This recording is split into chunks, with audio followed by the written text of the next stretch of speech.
Okay. तो देखिए, अब तक हमने स्विंग और AWT ये दो टेक्नोलॉजी पढ़ी थी, ठीक है। एक हमने AWT पढ़ा था और एक पढ़ा था स्विंग।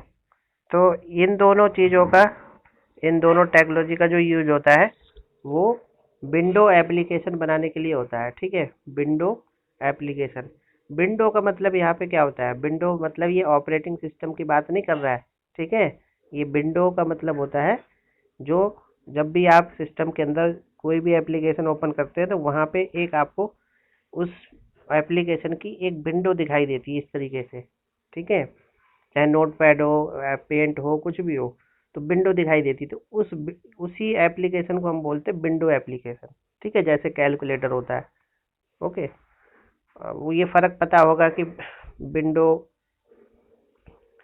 और विंडोज में क्या फर्क है, जानते हो? विंडो और विंडोज, बताइए, किसी को पता है विंडो और विंडोज में क्या फर्क है? क्या दोनों सेम है?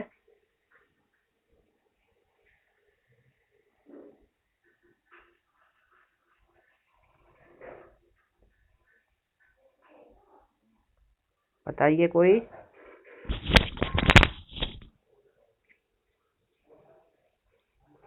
आवाज आ रही तुम्हें?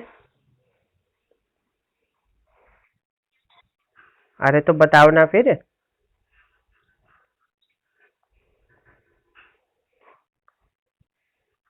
नहीं पता?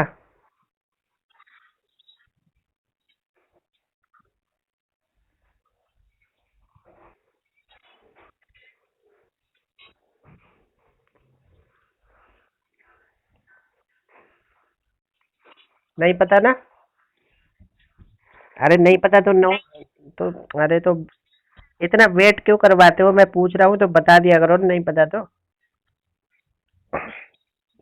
चलिए, देखिए विंडोज, ये दोनों शब्द एक जैसे लग रहे हैं, लेकिन इसमें एस लगा हुआ लास्ट में, ठीक है। जिसमें एस लगा रहता है मतलब विंडोज जिसको हम पढ़ते हैं, वो अगर लिखा है तो वो मतलब ऑपरेटिंग सिस्टम होता है, ठीक है। विंडोज नाम का होता है ऑपरेटिंग सिस्टम। लेकिन अगर कहीं विंडो लिखा हुआ है तो विंडो का मतलब किसी एप्लीकेशन की विंडो, ठीक है। किसी भी एप्लीकेशन की विंडो को हम विंडो बोलते हैं। यहाँ पे एस नहीं होता, ठीक है। तो बहुत बड़ा फर्क है दोनों शब्दों में, ठीक है। तो यही था कि जो स्विंग और AWT था उसका यूज सिर्फ विंडोज एप्लीकेशन बनाने के लिए यूज करते हैं। विंडोज एप्लीकेशन को हम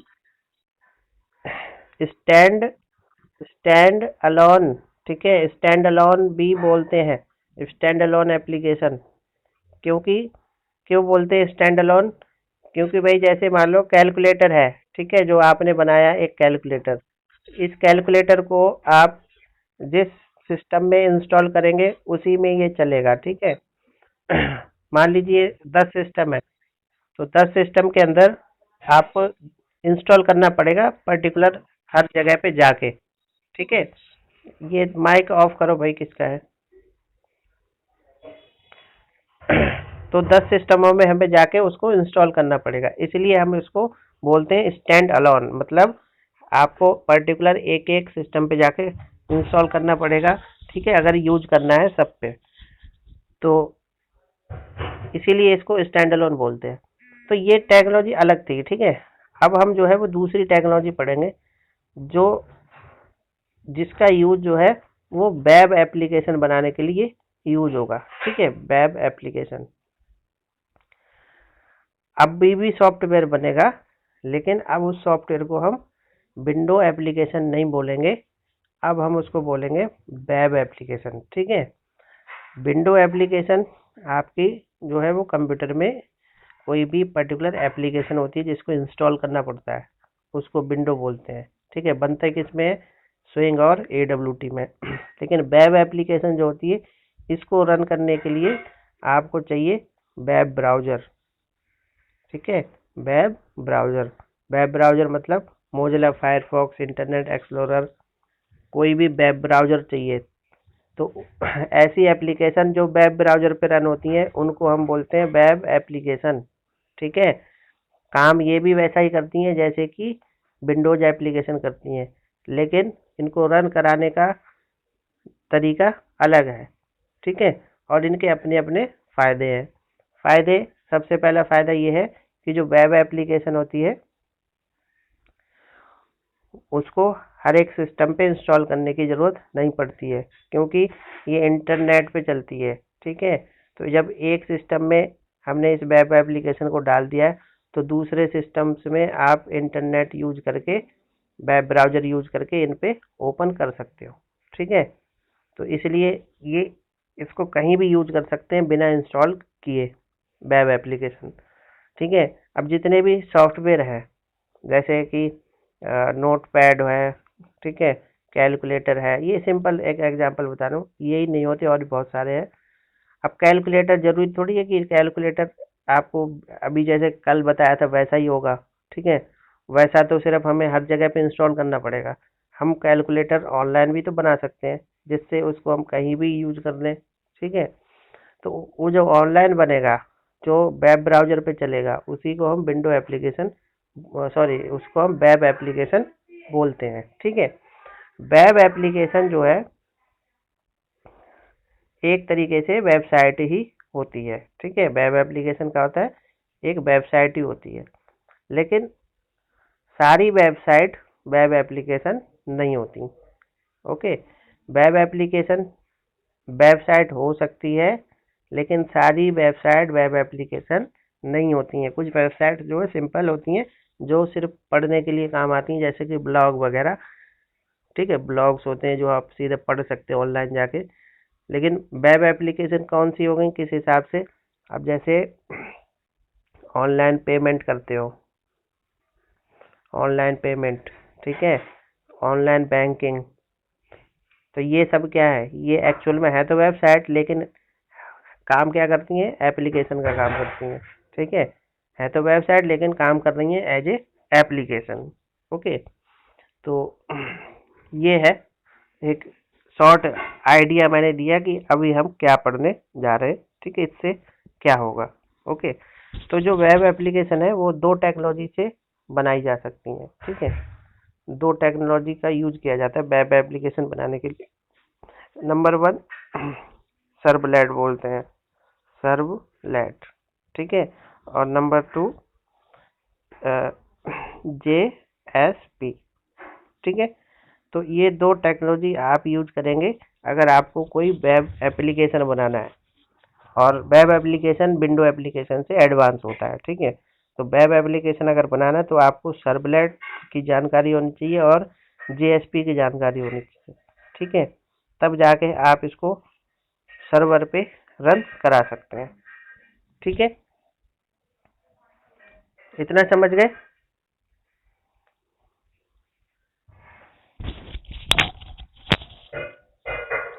इतना समझ गए? ओके, ठीक है, तो चलिए, ओके ओके, चलिए फिर अब आगे देखते हैं। अच्छा, कभी कभी हो जाता होगा। अब ठीक है, ओके। तो अब चलिए, अब बात करते हैं कि अब हम पढ़ते हैं कि सर्वलेट, और पहले सर्वलेट पढ़ेंगे उसके बाद JSP देखेंगे। तो सर्वलेट होता क्या है, ठीक है। तो देखिए, तो देखो, सर्वलेट की अगर हम बात करें तो सर्वलेट जो होती है वो एक टेक्नोलॉजी है, ठीक है। ये एक टेक्नोलॉजी है और यूज करी जाती है क्रिएट वेब एप्लीकेशन, जैसे कि अभी मैंने बताया था, ठीक है।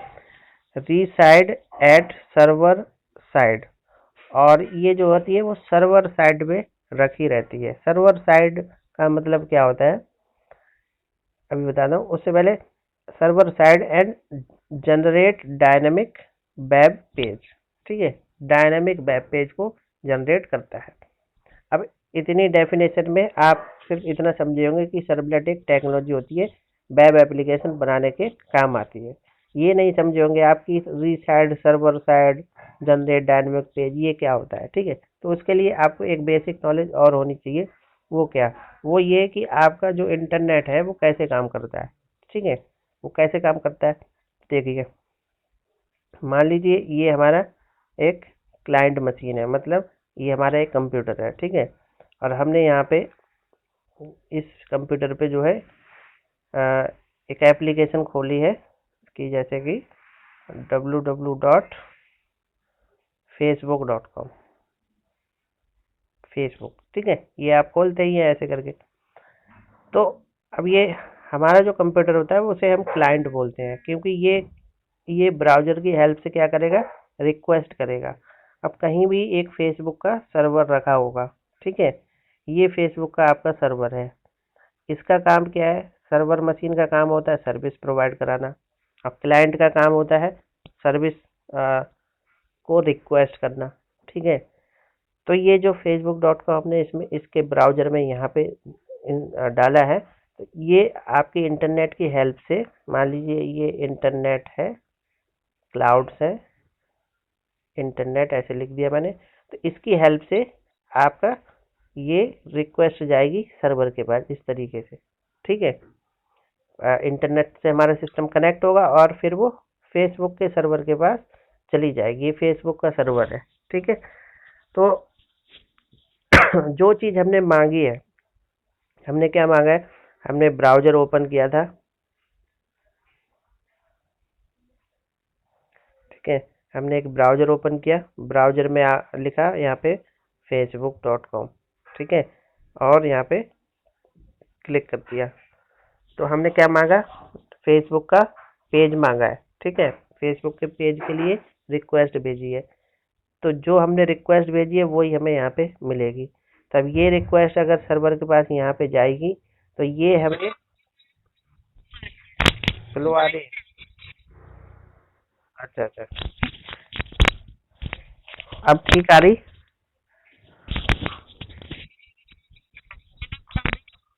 अच्छा अच्छा, वो कभी सिग्नल हो जाते हैं प्रॉब्लम ना। तो ओके, हाँ। तो मैं ये बता रहा था कि ब्राउज़र पे जैसे ही आप ये facebook.com लिखेंगे, ठीक है। तो लिखने के बाद आपको फेसबुक का एक पेज, ये मतलब वेब पेज सर्वर आपको वापस कर देगा, ठीक है। सर्वर आपको फेसबुक का वेब पेज वापस कर देगा। वही वेब पेज आप फेसबुक का अपनी स्क्रीन पे देखेंगे।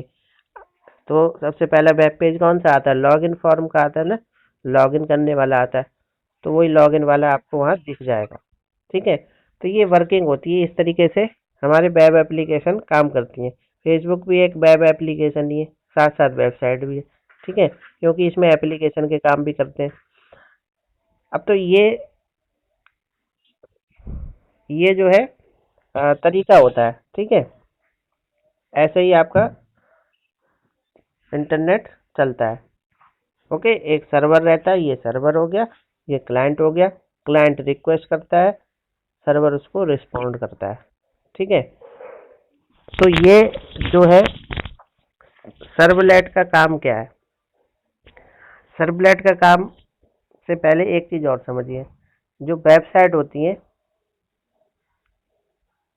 ये शायद आपने वेब टेक्नोलॉजी में पढ़ा होगा, वेबसाइट होती हैं वो दो तरीके की होती हैं, ठीक है। एक स्टैटिक और एक डायनेमिक, पढ़ा होगा ये, है ना, एक स्टैटिक और एक डायनेमिक। तो हाँ,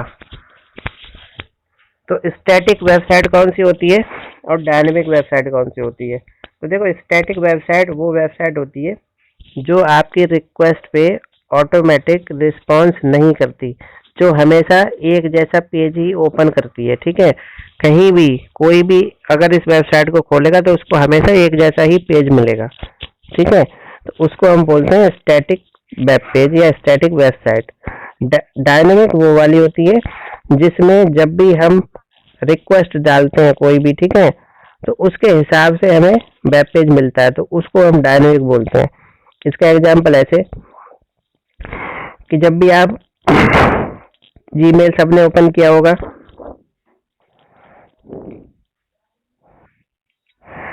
तो भाई जीमेल जैसे ही देखो, अब तुम 7-8 लोग हो, मैंने बोला कि सबको जीमेल ओपन करो, ठीक है। तो सबको एक एड्रेस पता है www.gmail.com, यही खोलेंगे सब, है ना। तो सब लोग www.gmail.com डाला, सबके सिस्टम पे सबसे पहली स्क्रीन आई लॉगिन की, यही आएगी। यूजर नेम क्या है, पासवर्ड क्या है, ठीक है, यही मिलेगी सबके पास। तो इस पेज को क्या बोलेंगे, इस पेज को बोलेंगे स्टैटिक पेज, क्योंकि सबके पास सेम जा रहा है, ठीक है, सबके पास लॉगिन फॉर्म ही जाएगा। लेकिन जैसे ही आप इसमें सब लोगों ने अपना ईमेल अपना पासवर्ड डाला, उसके बाद लॉगिन पे क्लिक किया, ठीक है, उसके बाद सातों लोगों पे स्क्रीन बदली हुई नजर आएगी, ठीक है, सब पे उनके यूजर नेम के हिसाब से स्क्रीन मिलेगी। यूजर नेम के हिसाब से स्क्रीन नहीं बोलेंगे, वेब पेज मिलेगा मतलब, ठीक है। प्राची ने खोली है तो प्राची का अपना वो मिलेगा वेब पेज, ठीक है। शालिनी को अपना वेब पेज मिलेगा, मतलब शालिनी का अकाउंट अपना खुलेगा, प्राची का अपना, बलराम का अपना, मतलब सबका अपना अपना अकाउंट खुलेगा, ठीक है। तो एक ही वेबसाइट तो एक ही थी, लेकिन अकाउंट सबके अलग अलग खुल रहे हैं, अलग अलग रिक्वेस्ट पे। इसको हम बोलते हैं डायनेमिक, ठीक है। डायनेमिक ऐसा वेबसाइट होती है जिसमें रिक्वेस्ट पे, हाँ, रिक्वेस्ट पे हम अपने पेज को बदल सकते हैं, ठीक है, जो सबको अलग अलग रिक्वेस्ट पे अलग अलग वेब पेज प्रोवाइड कराती है, उसको हम डायनेमिक बोलते हैं, ठीक है। और स्टैटिक वो होती है जो सबके पास सेम ही खुलती है, ठीक है। तो जितनी भी वेबसाइट है आजकल, सभी स्टैटिक वेबसाइट तो कोई नहीं है, सभी वेबसाइट कैसी है, डायनेमिक है, ठीक है। सभी वेबसाइट जो है वो डायनेमिक है आपके, ठीक है। तो ये टेक्नोलॉजी आप समझ गए होंगे। अब आप समझ लीजिए कि जो सर्वलेट है उसका यूज वेब एप्लीकेशन बनाने के लिए यूज होता है, और ये एक ऐसी वेब एप्लीकेशन बनाता है जो क्लाइंट मशीन पे नहीं रहती है। वो कहाँ रहती है, सर्वर मशीन पे रहती है, ठीक है। सर्वर पे रहता है ये सर्वलेट, क्लाइंट पे नहीं रहता, क्लाइंट पे कुछ नहीं होता, क्लाइंट पे सिर्फ वेब ब्राउजर होता है। और दूसरी चीज, ये डायनेमिक वेब पेज जनरेट करता है। सर्वलेट का यूज करके आप डायनेमिक वेब पेज बना सकते हैं सर्वर पे, ठीक है, जिससे कि हर एक रिक्वेस्ट पे अलग अलग रिस्पॉन्स दिया जा सके। ओके,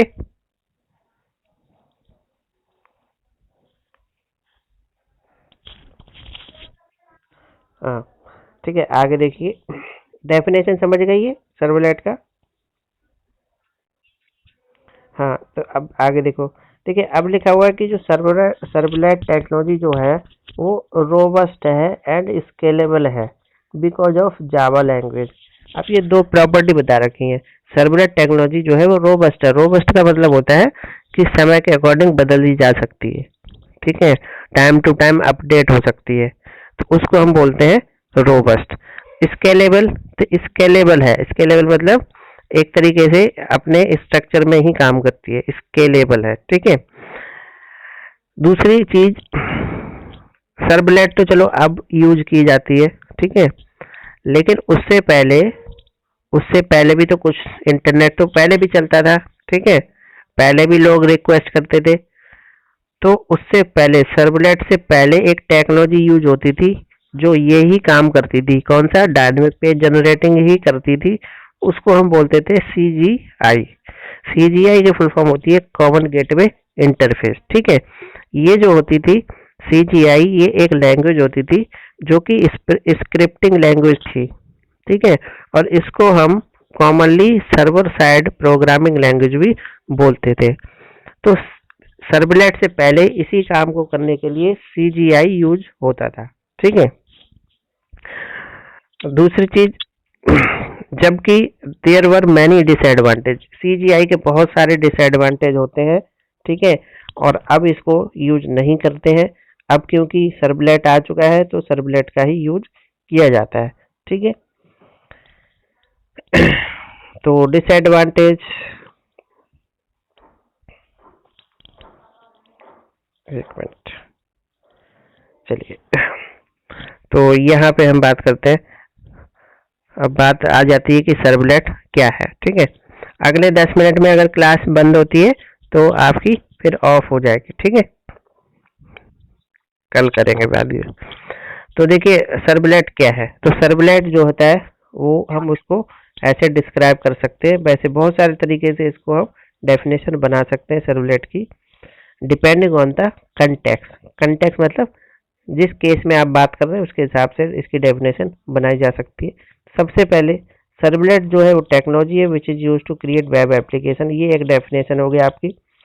दूसरे हम बोल सकते हैं सर्वलेट एक एपीआई भी होती है that provide many interface and classes including documentation. ठीक है, सर्वलेट एक एपीआई है, एप्लीकेशन प्रोग्रामिंग इंटरफेस, और इसके अंदर बहुत सारे इंटरफेस होते हैं, क्लासेस होती हैं, इंक्लूडिंग डॉक्यूमेंटेशन मतलब उनके बारे में भी लिखा रहता है। सर्वलेट जो होते हैं वो इंटरफेस है that must be implemented for creating any servlet. Servlet को हम इंटरफेस भी बोल सकते हैं, ये जो नाम लिखा है ना ये इंटरफेस भी है, और इससे हम दूसरे जो है सर्वलेट बना सकते हैं। सर्वलेट एक क्लास भी है, ठीक है।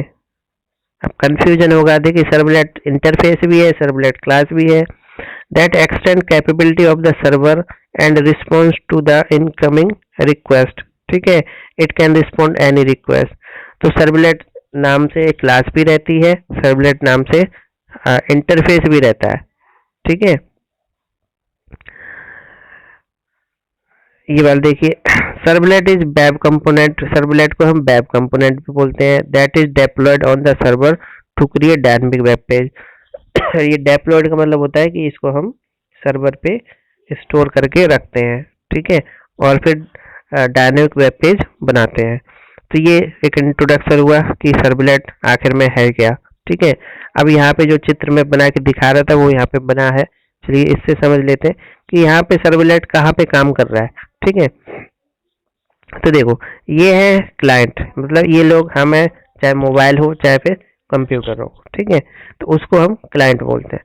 क्लाइंट ने कोई रिक्वेस्ट करी सर्वर से, क्या रिक्वेस्ट करी भाई, क्लाइंट ने कोई कोई भी वेबसाइट खोली, तो हर एक वेबसाइट जब भी ओपन करते हैं तो एक रिक्वेस्ट जरूर जाती है। ठीक है, तो कोई भी वेबसाइट उसने खोली तो उसकी रिक्वेस्ट जाएगी सर्वर के पास, और सर्वर ऐसी मशीन होती है जो क्लाइंट को सर्विस देती है। सर्वर उसी को बोलते हैं जो सर्विस देता है, ठीक है, और क्लाइंट उसको बोलते हैं जो हमेशा सर्विस यूज करता है। ओके, जैसे डॉक्टर है, डॉक्टर मेडिकल की सर्विस देता है, ठीक है, और पेशेंट क्या करता है, पेशेंट तो किसी को सही नहीं करता ना, पेशेंट किसी को दवाई थोड़ी देता है, दवाई कौन देता है, डॉक्टर देता है।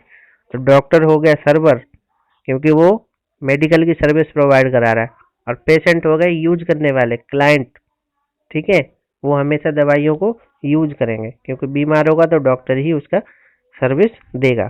ठीक है, तो सर्वर के बाद सेकंड पे response is generated at run time. अब देखिए, अब वो वाला केस देख लो, जैसे कि जीमेल ओपन किया, जीमेल में आप लोगों ने अपनी आईडी डाल के लॉगिन की, ठीक है, पहले आपने www.gmail.com लिखा, तो आपको उसने जीमेल का लॉगिन पेज भेज दिया और सबके पास सेम जाएगा। लेकिन जैसे ही आपने आईडी डाल के भेजेंगे तब वो देखेगा कि भाई ये तो आपने यूजर आईडी डाली है, तो आपको आपके हिसाब से ही वेब पेज दिया जाएगा। इसका मतलब सर्वर पे ये डिसाइड होगा, सर्वर पे एक पेज जनरेट होगा उसी समय, रन टाइम के समय, ठीक है, और वो पेज आपके यूजर के नेम के हिसाब से होगा।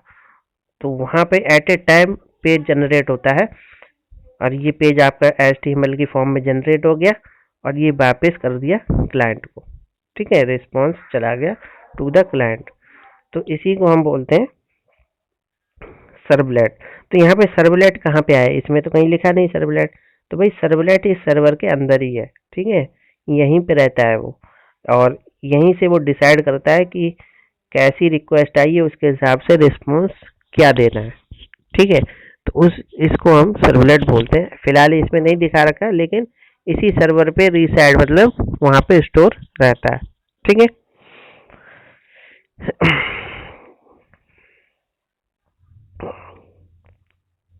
चलिए, बाकी जो चीज़ें मैंने अभी बताई थी, वेब एप्लीकेशन क्या होती है, ठीक है, तो वो सब यहाँ पे लिखी हुई है कि वेब एप्लीकेशन क्या होती है।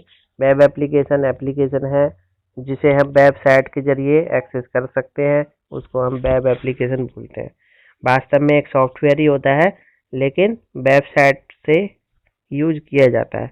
ठीक है, ये जो वेब एप्लीकेशन होते हैं उसके अंदर बहुत सारी चीज़ें होती हैं, जैसे कि कुछ वेब कंपोनेंट होते हैं। वेब एप्लीकेशन के अंदर वेब कंपोनेंट होते हैं, जिसको सर्वलेट, जेएसपी, फिल्टर्स, ये सब चीज़ें हम बोलते हैं। इसके अलावा कुछ अदर एलिमेंट्स भी होते हैं, क्योंकि जहाँ वेबसाइट होगी वहाँ HTML और CSS जरूर होगा, जावास्क्रिप्ट भी होगी। इसके साथ साथ आपके सर्वलेट और JSP भी होगा। ठीक है, क्योंकि HTML और CSS और का यूज करके डायनेमिक वेब पेज नहीं बनता, तो डायनेमिक के लिए आपको कुछ ना कुछ अलग से करना पड़ेगा। ठीक है, फिर ये CGI था, इसे आप पढ़ लेना। ठीक है, और वेब एप्लीकेशन।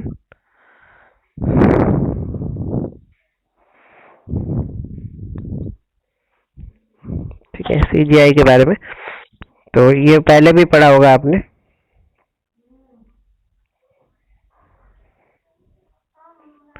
ठीक है, सर्वलेट के एडवांटेज देखिए क्या होते हैं। सर्वलेट जो होता है वो थ्रेड बनाता है। ऑपरेटिंग सिस्टम आपने पढ़ा ही होगा। एक प्रोसेस जो है होती है वो अलग अलग थ्रेड्स में डिवाइड हो जाती है। ठीक है, तो प्रोसेस बड़ी होती है, थ्रेड कैसे होते हैं, छोटे होते हैं। तो अगर एक प्रोसेस छोटे छोटे पार्ट्स में डिवाइड हो जाएगी तो क्या होगा कि वो प्रोसेस फास्टली काम करेगी। ठीक है, तो ऐसे ही क्या होती है, जो रिक्वेस्ट आती है सर्वलेट के पास, सर्वलेट उसको थ्रेड्स में बांट देता है। ठीक है, अलग अलग थ्रेड्स के अंदर। लेकिन CGI में क्या होता है, हर एक रिक्वेस्ट को सर्व करता है वो, तो इसलिए वो स्लो होता है, ये फास्ट होता है। ठीक है, आगे देखिए, ये सब इसके एडवांटेज है। ठीक है, तो बाकी हम कल पढ़ेंगे। ओके, कल हम जो है, आज हमें इंट्रोडक्शन कर लिया, कल किस तरीके से प्रोग्रामिंग होती है इसके अंदर। ठीक है, वो देखेंगे कौन सी क्लास होती है और कौन से इंटरफेस वगैरह होते हैं। ठीक है।